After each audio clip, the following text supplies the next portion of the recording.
मार्गशीर्ष मास के शुक्ल पक्ष की एकादशी को मोक्षदा एकादशी के नाम से जाना जाता है। इस दिन दामोदर भगवान की पूजा की जाती है और मोक्षदा एकादशी की व्रत कथा सुनी जाती है। मोक्षदा एकादशी की व्रत कथा इस प्रकार है। प्राचीन गोकुल नगर में धर्मात्मा और भक्त विशाख नाम का राजा था। उसने रात्रि में स्वप्न देखा कि अपने पिज्जय पिताजी को नरक भोगते हुए देखा। सुबह उसने ज्योतिषियों वेद पाठी ब्राह्मणों से पूछा, मेरे पिताजी नरक में क्यों पड़े हैं? ब्राह्मण बोले, यही समीप में पर्वत ऋषि नाम का आश्रम है, उनकी शरण में जाइए, वो ही आपके पिता को शीघ्र ही स्वर्ग लेकर जाने का कोई उपाय बताएंगे।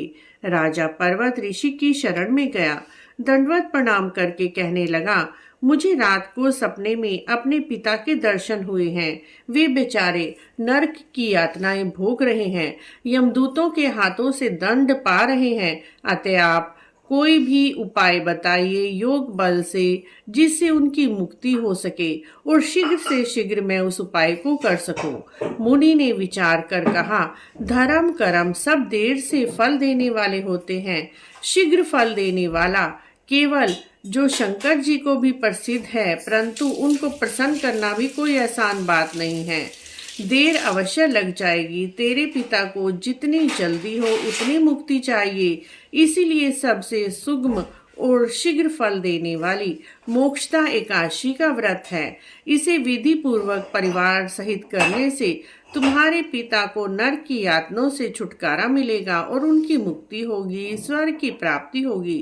राजा ने अपने कुटुंब के साथ मोक्षदा एकादशी का व्रत किया, जिसके फल से उनके पिता को मोक्ष की प्राप्ति हुई और बहुत ही श्रद्धा पूर्वक उन्होंने पिता को अर्पण कर दिया। इसके प्रभाव से वह स्वर्ग को चले गए और जाते हुए पुत्र से बोले, मैं परम धाम जा रहा हूँ। श्रद्धा भक्ति से जो तुमने मोक्षदा एकादशी का व्रत किया, उसी के महात्म से मुझे पुण्यों की प्राप्ति हुई है। जिसे सुनकर राजा को उस व्रत के प्रति अत्यंत श्रद्धा हो गई और वह प्रजा सहित हर वर्ष मोक्षदा एकादशी का व्रत करने लगा।